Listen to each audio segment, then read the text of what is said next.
என்ன வேலூர் பண்ணையாரு பொதுக்கூட்டத்தை ரத்து பண்ணிட்டாங்களாவுல.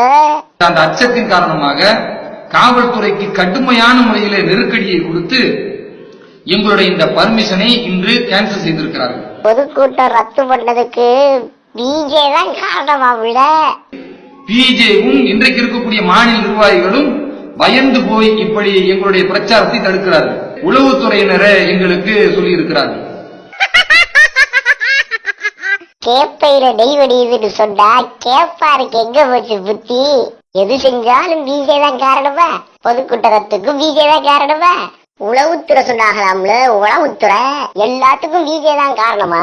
வேலூர் பண்ணையாரு வீட்டுல அடுப்பறியாட்டி பிஜே காரணம், வேலூர் பண்ணையாரு வண்டி ஓடாட்டி பிஜே காரணம், வேலூர் பண்ணையாரு செல்போன்ல சார்ஜ் இல்லாட்டி அதுக்கும் பிஜே தான் காரணம், வேலூர் பண்ணையாரு செல்லுல பேலன்ஸ் இல்லாட்டி அதுக்கும் பிஜே தான் காரணம், வேலூர் பண்ணையாரு வீட்டுல லைட் எரியாட்டி அதுக்கும் பிஜே தான் காரணம், நீ நடத்துற பொதுக்கூட்டத்தை ரத்து பண்ணா அதுக்கும் பிஜே காரணம்.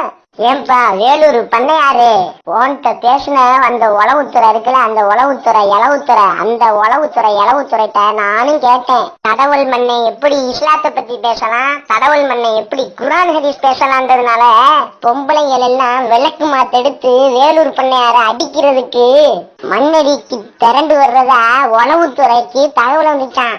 அதனாலதான் அரண்டு போன அந்த உளவுத்துறை வேலூர் பண்ணையாருக்கு தகவலை சொன்னவனையும், பண்ணையாரே ஐயா எனக்கு வேணாயா, நான் பொதுக்கூட்டம் நடத்தலையா, எனக்கு வாக்குமாத்தடி வேணாயா அப்படின்னு சொல்லி வேலூர் பண்ணையாரு போலீசார்கிட்ட கடிதம் எழுதி கொடுத்ததுனாலதான் மண்ணடி பொதுக்கூட்டம் கேன்சல் ஆகும்ல. உள்ளத ஒத்துட்டு போப்பா பண்ணையாரு, இதுக்கு ஆதாரம் என்னன்னு மட்டும் கேட்டுறாத. சொன்ன அதே இளவுத்துறை தான் ஏன் டைம் சொன்னிச்சு. அந்த உளவுத்துறைகிட்டயே போய் கேட்டுக்கோ.